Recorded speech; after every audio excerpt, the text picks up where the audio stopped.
Okay sir.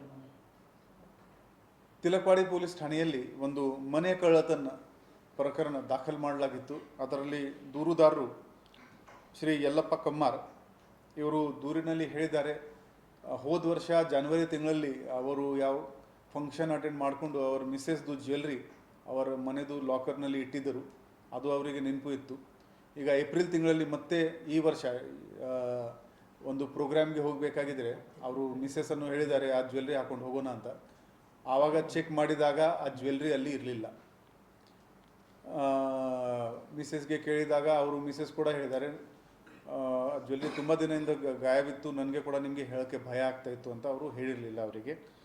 ಅದು ಮಾಡಿದ ಮೇಲೆ ಅವರು ಮತ್ತು ಯಾವುದೇ ಲಾಕ್ ಬ್ರೇಕ್ ವಗೇರನ ಆಗಿರಲಿಲ್ಲ. ಸೊ ಅವರು ಒಂದು FIR ನಮ್ಮ ತಿಲಕವಾಡಿ ಪೊಲೀಸ್ ಸ್ಟೇಷನಲ್ಲಿ ದಾಖಲು ಮಾಡಿದ್ದಾರೆ.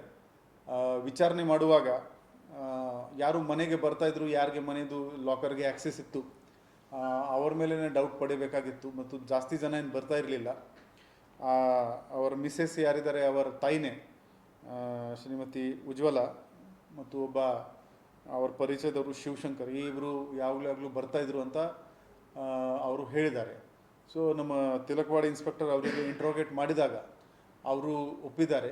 ಆ ಲಾಕರ್ದು ಚಾವಿ ಅವರು ಎದುರುಗಡೆನೇ ಒಂದು ಮೇಕಪ್ ಟೇಬಲ್ ಇತ್ತು, ಅದರಲ್ಲಿ ಡ್ರಾವರ್ನಲ್ಲಿ ಇಟ್ಕೊಳ್ತಾ ಇದ್ರು.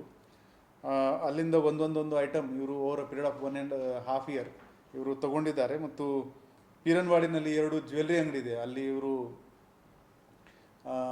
ಇಟ್ಕೊಂಡು ಅದರ ಮೇಲೆ ಇವರು ದುಡ್ಡು ತಗೊಂಡಿದ್ದಾರೆ. ಈ ಮಾಹಿತಿ ಬಂದ ತಕ್ಷಣ ಆ ಜ್ಯುವೆಲ್ರಿ ಶಾಪ್ನಲ್ಲಿ ನಮ್ಮ ಇನ್ಸ್ಪೆಕ್ಟರ್ ಹೋಗಿ ಆ intact 110 gram jewellery 16 lakh worth ಜ್ಯುವೆಲ್ರಿಯನ್ನು ಸೀಸ್ ಮಾಡಿಕೊಂಡಿದ್ದಾರೆ. ಮುಂದಿನ ತನಿಖೆ ಜಾರಿಯಲ್ಲಿದೆ. ಹಾಂ, ಲೋನ್ ಥರ ಇಟ್ಕೊಂಡು ಅವರು ತಗೊಂಡಿದ್ದಾರೆ. ಅವರು ಏನು ಹೇಳ್ತಾರೆ, ಇದು ಲೇಡಿ ದಟ್ ಇಬ್ಬರು ಹೆಣ್ಮಕ್ಳು ಇದ್ದರು, ಅವ್ರ ಮದುವೆ ಟೈಮ್ನಲ್ಲಿ ಸಾಲ ಆಗಿತ್ತು ಅವ್ರ ಮೇಲೆ. ಸೊ ಆ ಸಾಲ ರಿಟರ್ನ್ ಮಾಡಬೇಕಾದ್ರೆ ಈ ಥರ ಮಾಡಿದ್ದಾರೆ ಅಂತ ಹೇಳಿದ್ದಾರೆ. ಅದು ಡೀಟೇಲ್ ಇಲ್ಲ.